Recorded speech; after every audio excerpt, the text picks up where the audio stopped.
Sekarang jam 8 malam waktu Indonesia Barat, jam 9 malam waktu Indonesia Tengah, dan jam 10 malam waktu Indonesia Timur. Saya Tina Talisa bersama dengan Anda menyambut akhir pekan. Kita akan menghadirkan satu topik besar, dan topiknya bukan topik yang sejatinya enak atau nyaman kita nikmati di akhir pekan. Harusnya kita bicara soal isu yang mencerahkan, tapi kita suka tidak suka, mau tidak mau harus membahas isu ini, yaitu soal korupsi. Kita akan membahas soal perkembangan terakhir di Komisi Pemberantasan Korupsi terkait dengan penahanan Patrice Rio Capella yang merupakan mantan anggota DPR, mantan Sekretaris Jenderal Partai Nasdem dan juga mantan pendiri Partai Nasdem. Kemudian kita harus pertama kali sekarang mengajak Anda untuk ke Surabaya. Tadi pada saat Anyus terkini kita sudah mendapatkan informasi dari rekan Anjung Purbawi mengenai rencana jumpa pers Tri Risma hari ini sebagai wali kota Surabaya, dengan informasi yang diperoleh oleh rekan-rekan media mengenai keterkaitannya dan dugaan keterlibatan dalam, sekali lagi masih dugaan, dalam korupsi relokasi pasar. Mari sekarang kita segera langsung ke Anjung. Anjung? Akan digelar konferensi pers dari pihak Tri Risma hari ini dan Wisnu Sakti Buwana terkait isu adanya penetapan calon wali kota Surabaya yaitu Tri Risma hari ini dalam kasus Pasar Turi. Dan pemirsa, isu ini muncul terkait adanya surat perintah dimulainya penyidikan atau SPDP nomor B415V15 Reskrimum yang dikirim dari penyidik Polda Jatim ke Kejaksaan Tinggi Jawa Timur. Namun pemirsa, terkait hal ini dari Kapolda Jawa Timur yaitu Irjen Pol Anton Setiaji menolak bahwa adanya penetapan Tri Risma hari ini dalam kasus Pasar Turi. Dan hingga saat ini kasus Pasar Turi ini masih dalam pengembangan, belum ada kepastian terkait adanya tersangka dalam kasus Pasar Turi tersebut. Dan saat ini pemirsa, rencananya jika sesuai jadwal memang konferensi pers ini harusnya digelar pada pukul 19 waktu Indonesia Barat tadi. Namun hingga saat ini dari Tri Risma hari ini belum terlihat memasuki gedung wanita di Jalan Kalibokor, Surabaya. Namun kurang lebih pada 30 menit yang lalu, Wisnu Sakti Buwana telah memasuki gedung wanita. Dan saat ini suasana di gedung wanita Jalan Kalibokor, Surabaya mulai dipenuhi oleh pendukung dari Tri Risma hari ini dan Wisnu Sakti Buwana yang nantinya akan mengikuti klarifikasi yang digelar oleh pihak Tri Risma hari ini terkait adanya isu bahwa dirinya ditetapkan sebagai tersangka dalam kasus Pasar Turi tersebut.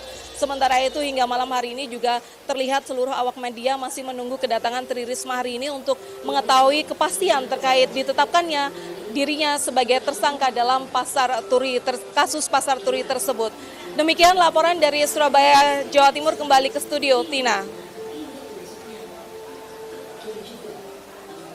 Masih akan terus berusaha untuk memantau apa yang terjadi di Surabaya mengenai jumpa pers dari calon wali kota Surabaya Tri Risma hari ini, yang kita nantikan karena sekali lagi penegasan dari Anjung, ada informasi beredar mengenai surat perintah dimulainya penyidikan. Tetapi tentu kita menantikan apa yang sesungguhnya benar-benar terjadi, dan kami harap juga Anda terus bersama dengan kami untuk mengikuti apa yang akan disampaikan oleh Tri Risma hari ini dalam pertemuan dengan rekan-rekan media di Surabaya di Gedung Wanita, dan rencananya akan dimulai 19.30, tetapi sekarang sudah lebih dari 30 menit mundur dari jadwal, dan semoga jumpa pers sudah dimulai sebelum acara kita berakhir pada pukul 9 malam waktu Indonesia Barat nanti.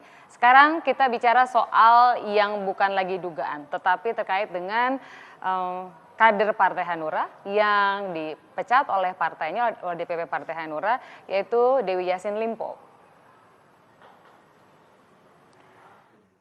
Keterangan pers di hadapan wartawan, Partai Hanura mendukung penuh langkah yang dilakukan oleh Komisi Pemberantasan Korupsi KPK dalam melakukan penindakan korupsi. Nurdin Tampu Bolon menyatakan tidak akan memberikan bantuan hukum terhadap tersangka Dewi Yassin Limpo, meski sebelumnya merupakan kader Partai Hanura.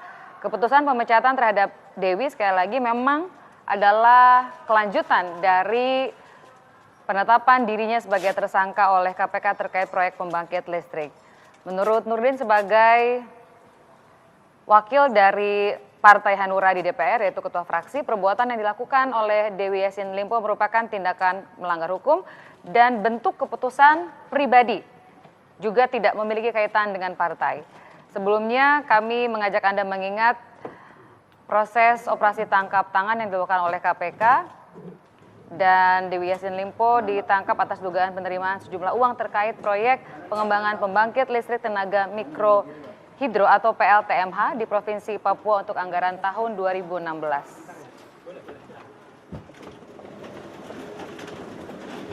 Memberhentikan Dewi Yassin Limpo dari keanggotaan partai dan jabatan kepengurusan Dewan Pimpinan Pusat, diikuti dengan pemberhentian dari keanggotaan di DPR RI sejak yang bersangkutan ditetapkan sebagai tersangka oleh KPK. Pemirsa, kita mengundang 2 orang tamu, dua-duanya akan kita ajak untuk mengamati apa yang sebenarnya terjadi dalam hari-hari terakhir ini, terutama kaitannya dengan partai politik. Korupsi harus kembali kita dengarkan, kita simak, dilakukan oleh, walaupun sudah sekarang mundur dari partainya, tapi adalah politisi. Dan kedua-duanya setidak-tidaknya adalah bagian dari partai pendukung pemerintah. Mas Hendardi, selamat malam Mas. Selamat malam Tina, selamat malam. Donald juga selamat malam. Kita tidak menyangka dalam waktu yang cukup pendek sejak dimulainya pemerintahan ini, kemudian kita harus menemukan kasus-kasus seperti ini. Saya sama Donald dulu deh. Kalau dibandingkan sama periodenya dulu, SBY tahun pertama, udah ada belum ya yang petinggi partai setinggi sekjen di partai pendukung pemerintah yang kemudian terkena kasus korupsi seperti ini?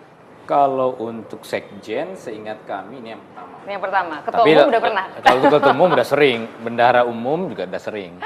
Jadi ini level sekjen yang pertama, dari seingat kami, dari 82 politisi yang pernah dijerat oleh KPK sepanjang 2007 sampai dengan 2015. Berarti dalam 8 tahun? Ya. 82? Lebih kurang 82 orang politisi, plus yang terakhir, Dewi Yassin Limpo dari Partai Hanura. Jadi 82 sudah termasuk Dewi Yassin Limpo. Betul. Politisi itu boleh dibedah lagi nggak? Berapa yang DPR, berapa legislatif, berapa eksekutif? Itu semua yang DPR. Yang 82 itu khusus untuk clustering DPR. Jadi kepala daerah beda lagi, meskipun kepala daerah Betul. banyak yang darahnya politisi gitu ya? Betul, jadi kalau kami memotret 82 itu yang punya latar belakang sebagai anggota DPR RI. Kalau kita breakdown lagi jumlah yang berasal dari yang dari DPRD provinsi, kabupaten, kota seluruh Indonesia, itu jumlahnya menjadi sangat banyak sekali. Kami belum update lagi untuk tabulasi terakhir, termasuk juga dari pemerintah. Ini sebenarnya menunjukkan kepada kita sebuah fenomena, tidak ada satupun partai yang kemudian clean and clear hari ini. Semua punya persoalan, baik yang menyangkut kader atau menyangkut institusionalisasi partai politik mereka sendiri.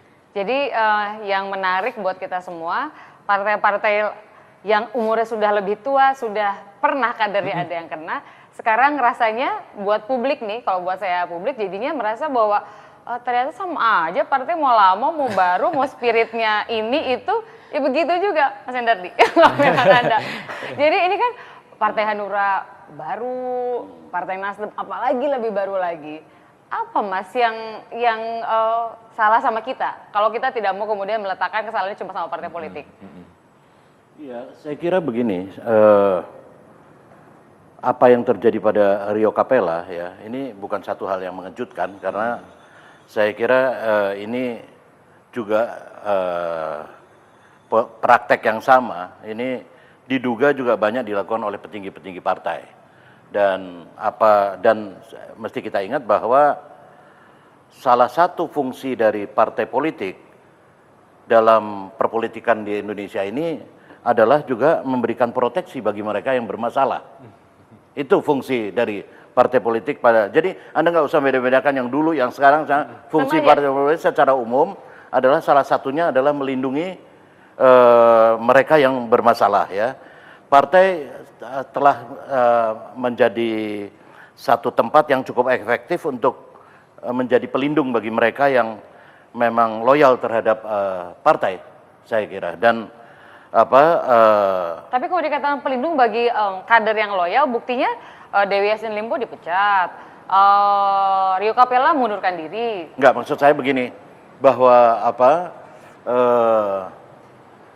kader-kader ini ya, iya betul, memang ada belakangan ada semacam tindakan-tindakan yang lebih tegas dari partai-partai itu ya terhadap Dewi Yassin Limpo dan sebagainya, sesuatu yang memang tidak bisa dihindari ya, tidak bisa dihindari oleh partai politik sekarang. Jadi kalau tidak dilakukan tekanan publik terlalu besar terlalu gitu ya. besar untuk mereka pada saat ini gitu ya. Tetapi saya kira memang selama ini fungsi dari partai politik salah satunya adalah memang justru memberikan satu perlindungan bagi orang-orang bermasalah. Ada Gubernur Sumut yang bermasalah, minta perlindungannya juga ke arahnya kan partai politik. Dan gratifikasi itu ya seperti yang dialami oleh Rio Capella, menurut saya juga bukan tidak mungkin beraktor tunggal itu. Ya, gratifikasi itu satu kejahatan politik yang saya kira tidak beraktor tunggal. Ya, artinya kurang-kurangnya ada yang menerima, ada yang memberi, belum lagi ada yang menghubungkan kedua dengan pihak. pihak-pihak dengan ini. Jadi pasti itu. Jadi Rio Capella ini kan middleman aja menurut saya. Oke. Mas Hendar, ini menarik. Kalau orang-orang partai lagi nonton akan merasa ini opo Thomas Hendar ini partai politik dianggap sebagai pelindung bagi kesalahan-kesalahan terutama dalam praktik korupsi. Untuk teman-teman ICW, adakah melihat gelagat itu? Karena gini, kenapa tadi saya menyebutkan partai lama, partai baru? Nggak mau sih membuat dikotomi ada lama baru. Cuma partai baru itu kita merasa punya hope gitu, ada harapan di situ. Mereka punya spirit yang seharusnya belajar dari pengalaman sebelumnya. Karena meskipun baru, partai-partai ini didirikan oleh yang sudah lama di partai sebelumnya. Partai Nasdem, ketua umumnya, dan Hanura juga alumni dari Golkar itu misalnya. Harusnya kan belajar tuh dari pengalaman. Dia menjadi sulit kemudian partai baru melahirkan semangat-semangat baru, karena memang yang ngisi partai baru pun orang-orang lama. Yang pemain transferan lah kira-kira dari klub lama ke klub baru. Itu modelnya kan seperti itu. Apalagi kalau kita lacak ke belakang, misalkan saja Pak Surya Paloh dulu kan pernah di Golkar. Kemudian mendirikan partai Nasdem. Dan pimpinan-pimpinan partai politik lain, Gerindra misalkan saja, Hanura, Pak Wiranto, itu kan justru alumni-alumni partai Golkar juga dahulu. Jadi boleh partai beda, perilaku belum tentu beda. Tapi Itu kan untuk urusan Rio Capella gitu kan, ini kan masih muda gitu ya, tokoh muda, dan kita kan berharap harusnya oke lah partai baru dibikin sama pemain lama. Tapi kan harusnya ada energi-energi segar yang masuk nih gitu. Jadi sebetulnya benar dong kalau orang berpikir orang baik itu kalau masuk ke lingkungan yang kurang kondusif lama-lama ke bawah-bawah gitu nggak sih? Sangat mungkin seperti itu. Tapi Mbak Dina begini, tadi kan kita bicara partai secara struktur organisasi. Nah, mari kita turunkan partai kepada perilaku individu, seperti yang terjadi beberapa waktu belakangan. Kan memang harus dibedakan juga mana yang kemudian partai secara organisasi terlibat dan kemudian mana individu-individu. Tapi saya ini belum pernah ada partai politik yang ketahuan dengan sengaja melakukan korupsi. Semuanya menyebutkan oknum. Dari 82 misalnya, apakah ada partainya? Nggak ada kan? Semuanya oknum. Pasti kemudian, karena kalau partai menyatakan dia bertanggung jawab dan terlibat di situ, maka Bubar, undang-undang berlaku pembubaran, bisa digunakan tindak pidana pencucian uang. Jadi mereka tidak mau menggali lubang lebih dalam lagi, kira-kira seperti itu. Nah, dan menurut saya problemnya, kalau kita turunkan lagi tadi partai secara organisasi, kemudian diturunkan lagi, ada kemudian problem yang dimulai dari sistem pendanaan partai politik. Ada kemudian partai yang dimulai problemnya dari pola rekrutmen. Itu juga menjadi problem. Partai-partai baru ada kepentingan, ada kecenderungan mereka mencari vote gather.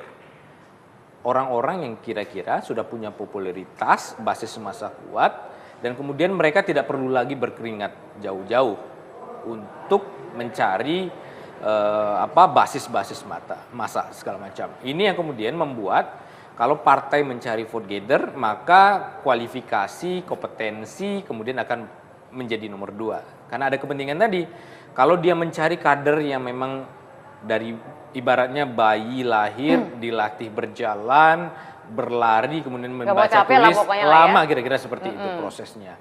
Nah, akibatnya apa? Dengan pola politik yang memang instan hari ini, terpaksa mereka mencari vote gather, dan orang-orang vote gather pun pasti punya catatan dan problem masa lalu.